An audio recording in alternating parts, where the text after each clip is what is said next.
Hey everyone. I think it's so cool you guys packed a church basement on a just miserable Monday night to hear all these creative types. I'm sort of an odd duck out here that, I'm more about covering the creative types. I have no musical talent, that's why I became a music critic. But I did, in keeping with the Changing Lanes theme, I did take on a big creative challenge in writing this big book. It took me about 2 years. I think for any creative challenge, I'm doing it on top of my day job. It was, required a ton of discipline. Working. Basically, I maybe shouldn't say this in church, but every Sunday, for 2 years, I dedicated to writing this, and many nights and whatnot. And I got a book out of it. It was very satisfying, and people love the club, so it's been a great reaction to the book.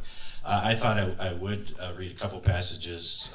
One of them is kind of more where I did get to pour myself into it a little bit more and be more creative than just telling the great nonfiction story of the book. I mean, I'm sure most of you have been there. The club itself is so inspiring.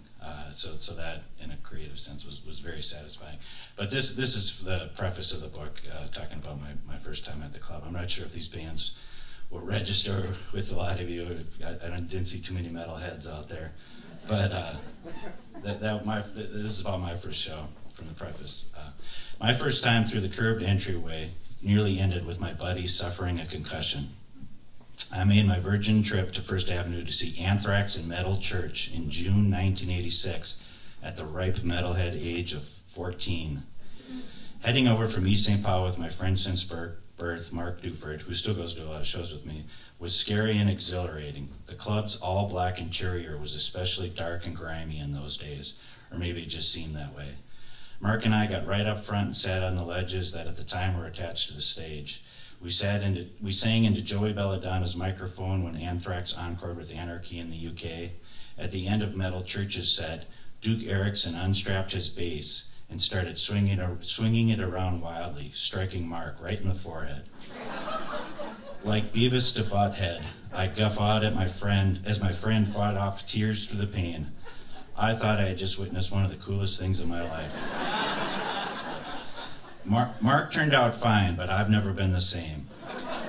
I'd been to many concerts before that, but never one where you could get close enough to sing into the microphone or get whacked in the head by a guitar.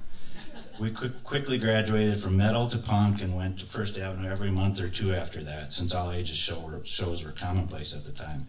We saw GBH, the Circle Jerks, 7 Seconds, and DI was my first show at the 7th Street Entry.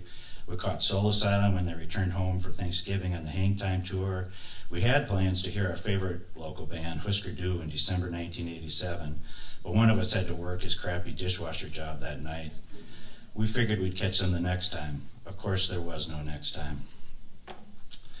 It's not hyperbole for the most fanatical music lovers to say First Avenue has changed our lives. For us, there's extra comfort in its longevity and how little the place has changed. Rock and roll's deepest appreciators are often loners and misfits by nature. First Avenue's regular patrons throughout its 5 decades usually fit that stereotype. Many of the thousands of employees over the years have been outcast by nature too.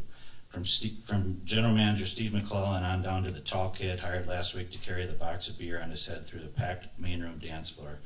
They all deserve our thanks for their often thankless and rarely well-paying job keeping the place running like it's the old Ironsides of rock and roll. For us die-hard rock bleeders, having First Avenue in our lives for so long has only deepened our connection to the music and the lifestyle. It really is like home to us.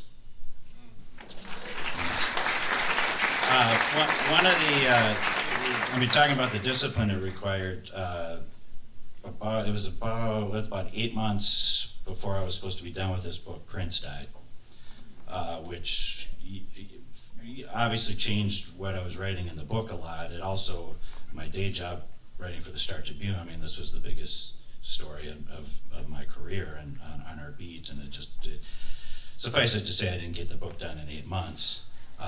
But the Prince, there's 2 Prince chapters in this book, and they, really became all the more meaningful, I think. So here's a little bit from the first Prince chapter. He liked it because it didn't have seats but still felt big and theatrical. He liked it because it was an edgy rock club but didn't just book white male rock acts. He liked it because of its downtown location, where African American audiences had not been welcome at night even up through the prior decade, and where Minneapolis's north and south sides, where the city's black populations were concentrated, literally and figuratively met. He liked it because his staff would let him show up anytime he wanted, even or especially to play a surprise gig with only a day's notice. And he liked it for the same reason so many other musicians do. It's just a great live music room. First Avenue is where Minneapolis's rock icon Prince truly came to life. The curvy, gritty, black-painted club remains the living, breathing, thriving testament to his legacy in Minnesota. Quote, "Playing there was always important," said Revolution drummer Bobby Z. "It became his marquee, and it still is today."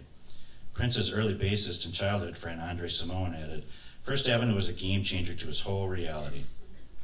The man who first booked Prince at the club, Steve McClellan, held up Prince's legacy at First Avenue as something more than just keeping the lights on, which was no small feat in those days.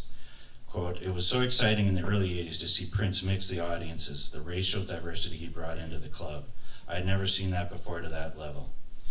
Even with his outsized impact on the club, Prince didn't perform there as often as one might think. In all, he delivered only 9 full-fledged concerts there, plus a handful of short jams and guest appearances, including a couple stints in the 7th Street entry. All but one of them came between 1981 and 1987. Then there was a 20-year gap until the 7/7/07 show, the one that didn't start until almost 3 hours into July 8th and was unplugged by the Minneapolis police. Of course, quality takes precedent over quantity in Prince's case. Each of those main 9 concerts was distinct from the others, and most had a significant place in both Prince's story and the history of the club. In almost all cases, the First Avenue performances differed greatly from the shows he was playing elsewhere around the world at the time. The professional recording of one of them, the Dance Company benefit on August 3rd, 1983, that's what became the basis for Purple Rain. That might qualify as the most sought-after unreleased live album in all of rock and roll. Other appearances are important for different reasons, including the testing of new material, the debut of a new band lineup, or just a chance for the Little Giants to get back to commanding a smaller room. In the 80s, one of Prince's favorite things to do was to bring a test pressing of a new single for DJs Kevin Cole or Roy Freedom to try out on dance night. Quote, "I think he felt a certain validation and pride from the club even after he stopped playing there," the Revolution's keyboardist Matt Fink theorized. And that is a pretty amazing theory. Prince thought highly enough of First Avenue that he sought its approval even after he became a worldwide legend. More than anything else in the club's 5-decade history, that might be the ultimate testament to its greatness as a rock venue. Thanks.